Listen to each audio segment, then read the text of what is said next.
makomnya, kekasihnya kena sinar matahari langsung panas.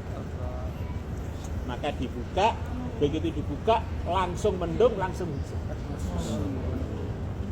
Lah untuk mengenang itu, selepas itu mungkin tahun 600 Hijriah, untuk mengenang itu ketika dibangun kubah hijau itu, maka untuk kenangan itu masih disisakan bukaan kecil untuk kenangan sejarah. Seperti bukaan, betulnya nggak ada bukaannya. Seperti ada bukaan dulu pernah ada kenangan bahwa selesai masalah dengan membuka makomnya Nabi kepanasan langsung turun. Di bawah makom hijau itu kita pernah baca Quran. Di antara isinya Quran 114 surat. Monggo Pak Imdad, samping saya ini Pak Imdad, Mursyid Tarekat Qadiriyah. Ini tarekatnya kerajaan Pontianak ya, katanya. Ini. Monggo Pak Imdad, saya sini Pak Imdad. Sini. Maksudnya kan borong. Borong terakhir.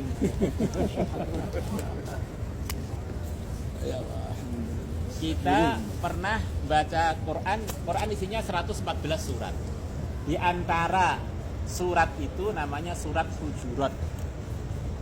Surat kamar-kamarnya Nabi. Jadi rumahnya Nabi itu begitu sederhana sampai disebutkan dalam Al-Quran bukan sebagai rumah, sebagai kamar. Dan ukurannya mirip-mirip, kurang lebih cukup untuk 4 kuburan. Kalau orang berdiri kemudian meraih atapnya akan sampai ke atap. Itu rumah Nabi, diantaranya di bawah kubah hijau beliau. Ini rumahnya Sayyidah Aisyah, rumahnya Ummu Salamah, rumahnya Sayyidah Fatimah, satu lagi kalau saya nggak salah Maimunah. Walaupun makamnya dari rumah yang hanya cukup untuk 4 kuburan, kuburannya beliau sendiri, Sayyidina Abu Bakar, Sayyidina Umar, kemudian masih sisa satu untuk Nabi Isa, telah tersebar hidayah ke seluruh alam. Ya rumah beliau dengan rumah kita masih luasan rumah kita lah. Maka kita ini jangan, saya ini miskin nggak punya duit, rumahnya ini rumahnya Nabi begitu sederhana. Dari situ turun ayat-ayat Quran untuk memberikan bimbingan kepada umat. Di rumah Nabi ini disebutkan dalam Al-Quran berkali-kali. Yang resminya surat Hujurat. Kemudian disebutkan lagi dalam surat Al-Ahzab, wa qarna fi buyutikunna. Kalian para istri Nabi jangan pergi-pergi dari rumah, banyak waktu di rumah. Kemudian diceritakan di dalamnya ada amalan taklim membaca Quran dan hadis. Wadhkurna ma yutla fi buyutikunna min ayatil wal hikmah. Ini di bawah kubah itu. Maka semua hadirin wal hadirat nggak punya alasan untuk nggak fikir seluruh alam. Dari rumah-rumah yang begitu sederhana tersebar hidayah seluruh alam. Rumah istri Nabi yang tercinta yang Nabi wafat di situ ya hanya cukup untuk 4 kuburan. Di antara pelajaran hari ini dari hujuratnya Nabi tersebar hidayah seluruh dunia. Kita sering dengar Madinah Munawwarah itu yang mana aja sih Pak? Kurang lebihnya mayoritas cerita-cerita mengenai Madinah. Rumahnya Sayyidina Abu Bakar, rumahnya Sayyidina Umar, Sayyidina Utsman, rumahnya Asyraf Mubasyarah bil Jannah, rumahnya orang Ansor. Itu hampir semua kegiatan mayoritas ada di yang terpagar ini. Mungkin kebun-kebunnya agak jauh ya, tapi kalau kegiatan-kegiatan di sini. Maka itulah yang dikatakan qaryatun ta'kulul qura, kampung kecil tapi berkahnya sampai ke Temboro. Allah. Qaryatun ta'kulul qura. Sampai ke Temboro. Qaryatun ta'kulul qura. Tempat boleh kecil tetapi berkahnya jangan kecil. Biar gak kecil gimana? Ikut arahan Islam yang telah dibawa oleh yang mulia Nabi besar Muhammad sallallahu alaihi wasallam. Ini masjid ini ketika Nabi kita datang pertama kali luasnya 30 kali 35. Kurang lebih 1050 meter saja. Kemudian meluas sampai sekarang luasnya bangunannya 9 hektar 800 meter. 9,8 hektar. Di Masjid Nabawi ini 9,8 hektar. Kalau Al-Masjid di Temboro separuhnya itu. Oh.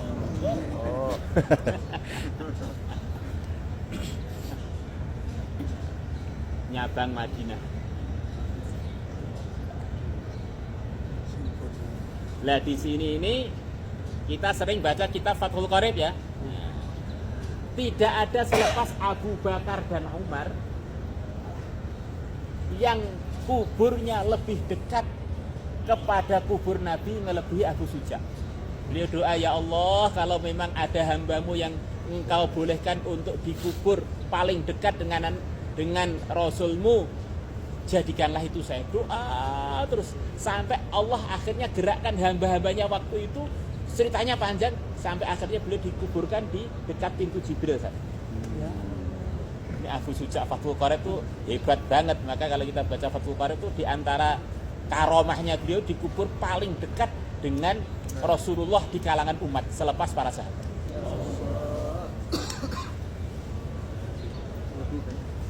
Bahkan melebihi banyak sahabat dalam urusan kedekatan makomnya.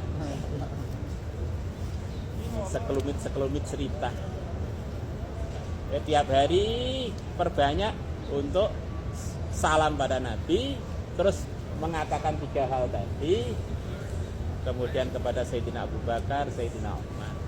Yang diantara wasiatnya Nabi, kalau saya nanti mati, ikutilah Abu Bakar dan Umar. Di antara sikapnya Abu Bakar adalah paling sayangnya umat kepada umat. Orang itu kalau sayang pada umat disayangi oleh Allah. Kalau paling sayang berarti paling disayang. Jadi orang itu kalau pengen tahu saya ini disayang oleh Allah apa tidak, lihat dirinya itu seberapa sayangnya kepada umat. Dan tidak ada sayang yang melebihi mikirkan bagaimana umat itu dapat ridhonya Allah.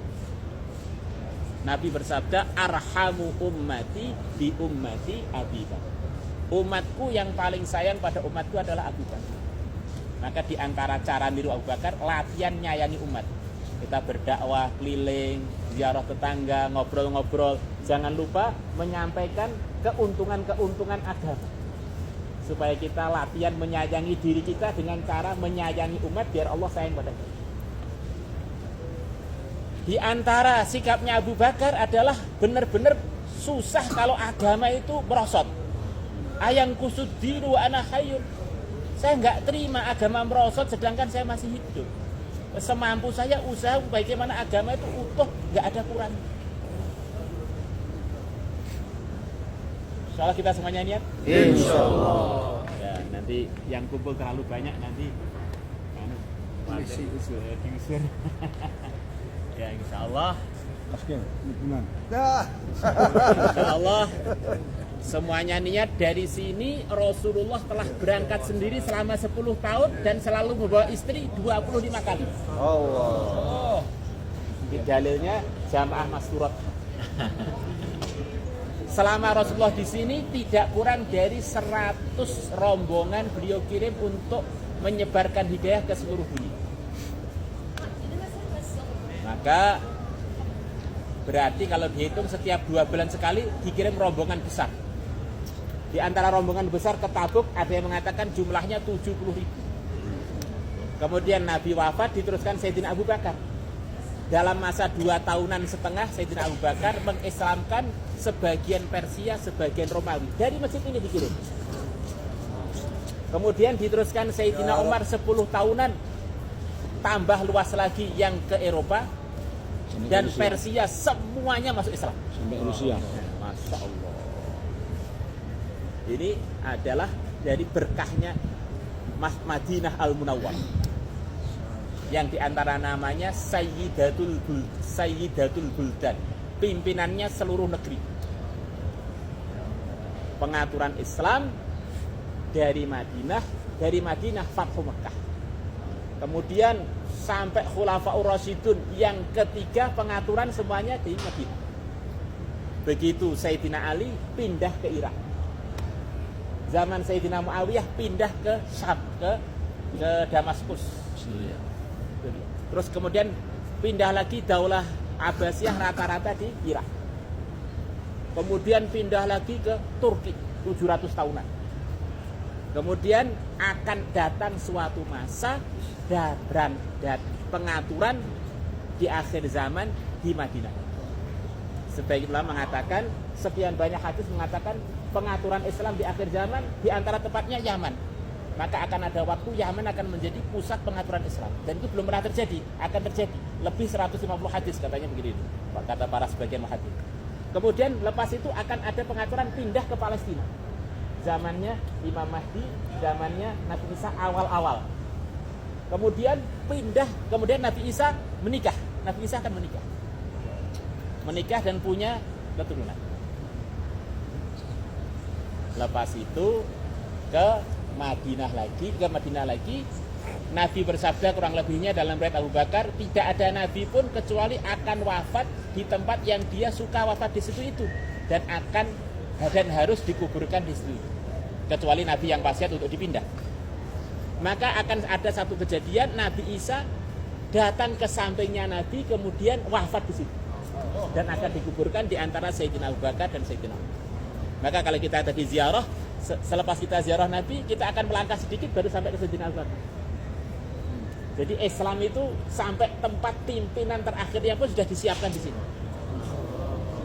Lah tandanya hari akhir adalah kalau Madinah sudah didominasi warna putih. Ketika Dajjal nggak bisa masuk ke Madinah, dia bilang pada teman-temannya, itu loh istananya Ahmad, istana berwarna putih. Jadi Masjid Nabawi dan sekitarnya akan begitu indah sampai Dajjal mengatakan indahnya seperti istana yang berwarna putih. Coba kita foto Madinah. Nanti kan didominasi warna putih. Berarti zaman kejayaan Islam itu sudah dekat. Maka kalau kita berdakwah, prospeknya cerah. Buka pesantren, prospeknya cerah. Majelis zikir, prospeknya cerah. Karena Madinah sudah memutih. Al-Fatihah.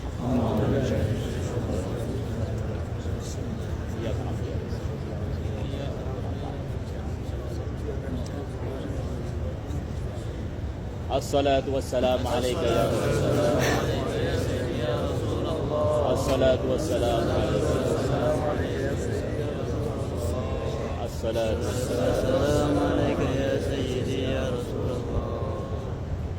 Astaghfirullah. Astaghfirullah. Astaghfirullah.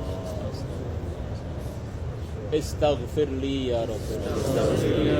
Astaghfir li ya Rasulullah.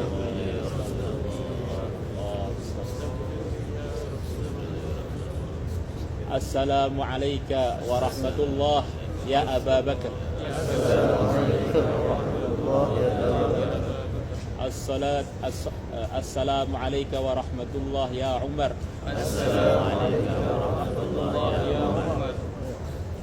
Rasakan kita ini punya panutan tertinggi kita Sayyidina Rasulullah.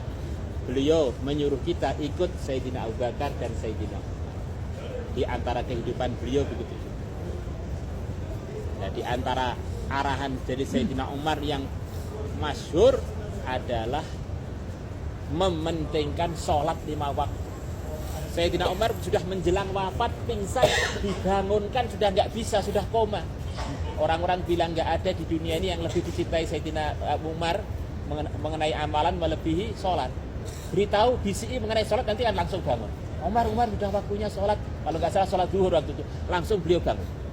Kemudian beliau sholat dalam kondisi dari perut beliau yang ditusuk oleh Abu Lu'lu' itu keluar darah mancur-mancur. Beliau sholat. Itu akhir kehidupan beliau. Dan sebelum beliau wafat, kepala beliau di pangkuannya putra beliau Abdullah ibnu Umar. Beliau bilang kepada putranya, letakkan kepala saya di tanah. Saya pengen Allah sayang kepada saya. Saya nggak pengen dimanja-manja. Saya pengen sebagai hamba Allah mau wafat kepala saya nempel di tanah. Kemudian beliau wafat. Pesan beliau adalah diantaranya yang sering beliau ulang-ulang mementingkan sholat, dan itu beliau praktekkan dalam kondisi beliau sudah koma, bangun langsung sholat.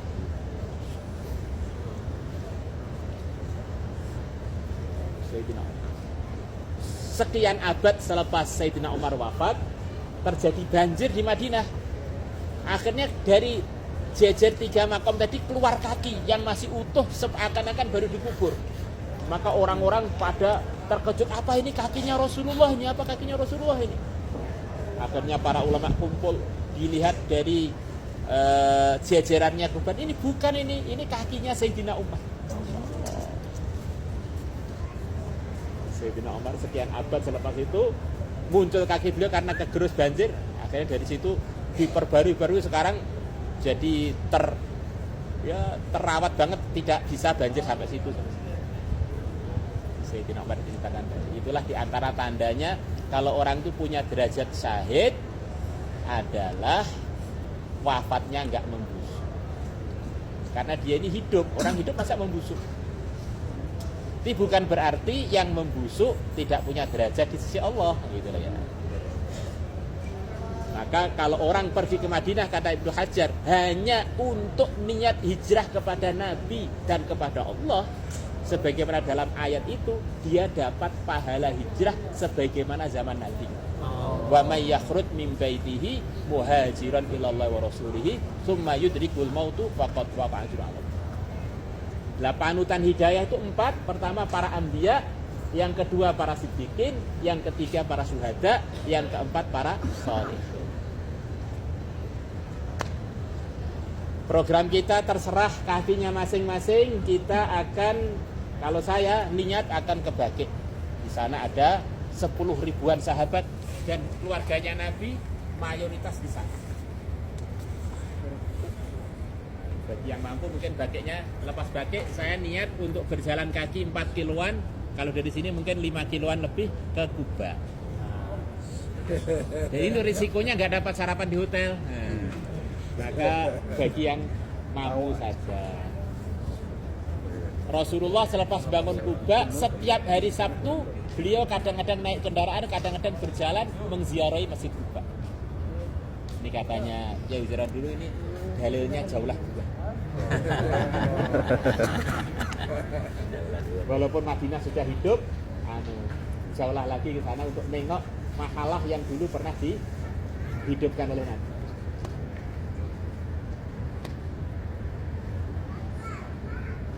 Allah, anallah bihi, subhanallah.